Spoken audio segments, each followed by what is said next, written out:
Oh, welcome back, ladies and gentlemen. We are actually tracking tropical storm Elsa as it makes its way into the towards Cuba. It has been actually anchored over the region of Jamaica, impacting Jamaica for the last few hours. We're praying for the citizens of Jamaica to hope that they didn't receive that much rain, significant mudslides, and a lot of issues that were associated with this storm. As it makes its way over Cuba, it's actually impacting Cuba now. We're seeing that it's located at 20.6 north, 79.2 west, packing winds of 65 miles per an hour. And we're see a movement of northwest now at 15 miles per an hour. The temperature the pressure has increased to about 1004 millibars. So we do see that it is slightly strengthening, if you can believe that or not, actually as it makes its way into Cuba. The more mountainous region of Cuba tends to be on the eastern side of the island nation, but we anticipate that it will quickly move across Cuba at 15 miles per an hour and then emerge into the Florida Straits, at which point it's going to take a path where it's actually going to impact the state of Florida, starting with Key West and the Dry Tortugas. Being that we can actually see that water vapor satellite imagery, and we see that this storm is very, very wide. And even though it's not going to be a direct hit to residents of southeast Florida, which is heavily populated along the coast between Miami and West Palm Beach, residents in that region should prepare for tropical force winds at the very worst scenario, and a significant rain. We see these bands, and we're starting to track them on our Doppler radar here, and we can actually see some of these showers actually coming in, and these cells. We anticipate the wind will actually pick up, and the intensity and lightning strikes will actually pick up as some of these outer squalls will start making this way. But this is Doppler radar from just a few minutes ago from the airspace of Miami, Fort Lauderdale, West Palm Beach area, and we do see the shower activity picking up, and these are potentially thunderstorms and weather that's being impacted by the approaching tropical storm Elsa. Some of the imagery that we're getting from social media, the impact that it had in the islands of Barbados and St. Lucia, St. Vincent, Martinique, is very, very alarming. So we want to make sure that all the residents of South Florida are prepared at this particular time for significant heavy rainfall. While it appears that most of the more heavier winds will impact the region of Key West and Key Largo, potentially we could see heavy rainfall in the region of Homestead, South Miami. Most for sure, we're going to see significant weather in the region of Fort Myers and Cape Coral. Within once it starts to make its way towards Key West, residents of Cape Coral, Fort Myers area, Naples should prepare for a significant amount of rain as well as strong tropical gust winds as this system makes in. We anticipate that what will actually happen is that as it makes its way into the Florida, emerges off the coast of Cuba, and we see Cuba there right at the bottom of the screen, it will start to get a little bit more strength and start to reorganize itself, and especially if it has that wiggle room just in the southwest area of Cuba to actually tap into the energy of the Gulf of Mexico, which is very, very warm temperatures at this time. We steadily watched the sea surface temperatures of the Gulf of Mexico increase several degrees over the past month, and it was pretty alarming how quickly the Gulf of Mexico warmed up. So the storm will be able to feed off of that energy moving into the region. We do see, as far as the latest 11 p.m. update, Advisory 19 from the National Hurricane Center, that they anticipate significant tropical storm, and there's even a hurricane watch along the south the southwestern coast of Cuba, while the northern eastern coast of Cuba has a tropical storm warning. So they have actually escalated it for anticipation that it will continue to strengthen before it actually impacts the island nation of Cuba, and then actually as it goes across the pretty much the um, shortest distance over the landmass of Cuba, it will reemerge pretty quickly into the Florida Straits. At which point, it has a potential to start picking up even more strength as it makes its way into towards Florida. So this is definitely a storm that's not to be taken lightly. If many of you may remember back on September 10th, 2017, when Hurricane Irma sort of took a similar track along the southwest coast of Florida, but of course we can't compare a tropical storm to a Category 5 Hurricane Irma. But Irma, on the same path, caused a significant amount of severe weather conditions on the east coast of Florida.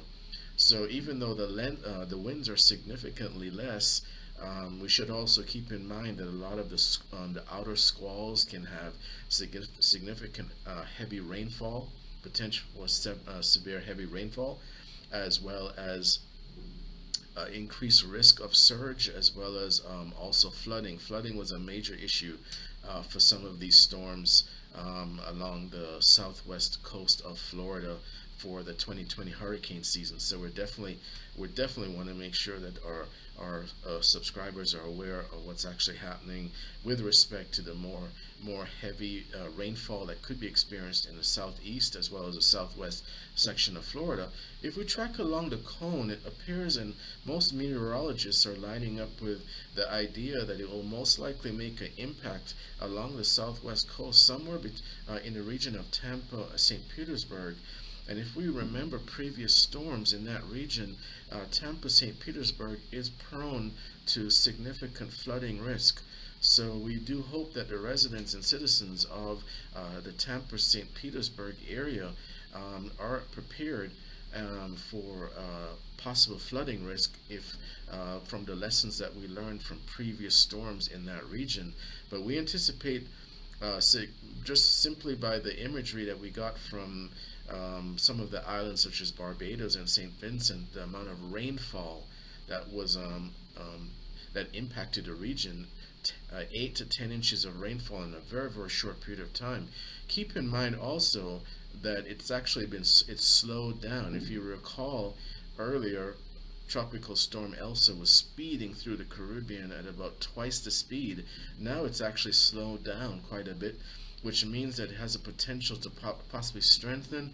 We're going to have to monitor that pressure as it makes its way across the Florida Straits to see if the pressure actually drops, which is going to signify strengthening possibly as it makes its way towards Key West as well as the southwest coast of Florida.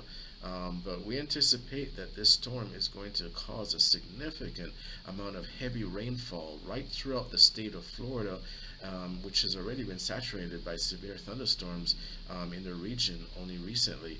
So we anticipate that the precipitable water table is an element that we look at to see saturation of the region, and we anticipate that it's going to be a lot of flooding in some regions.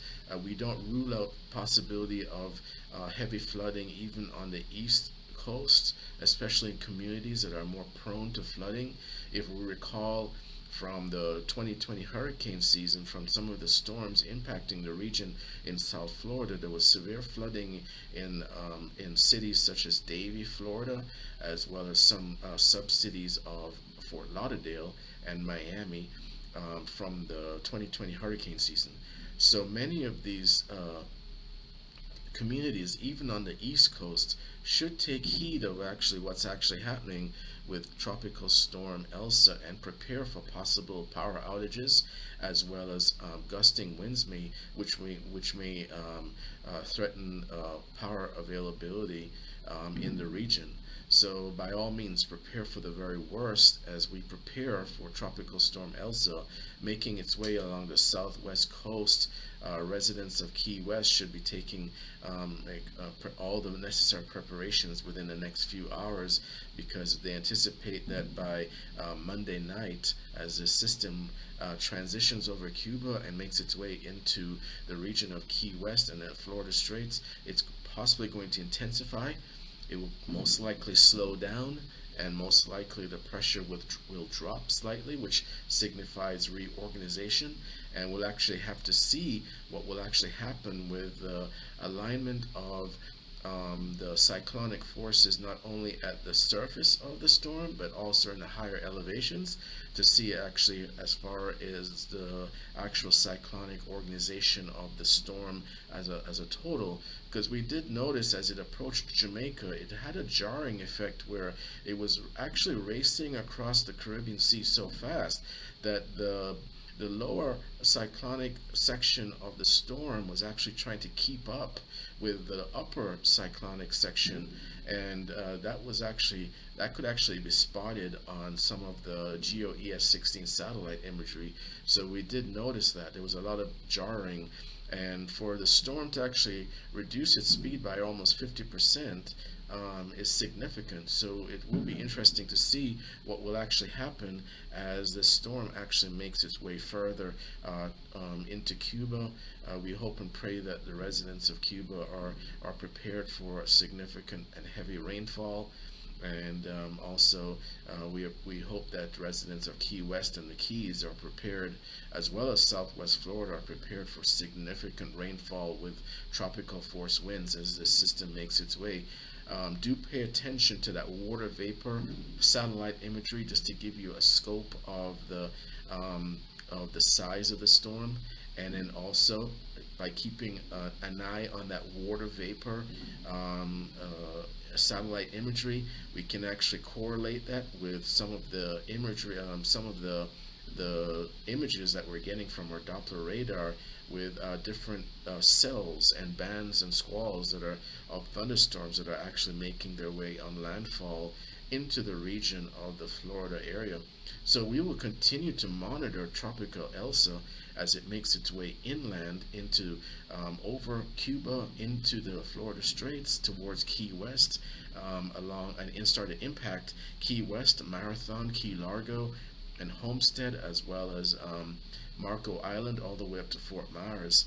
We are some ways away before it actually starts to really truly impact the continental United States. But this is very much a time for us to learn from the storm and how to prepare.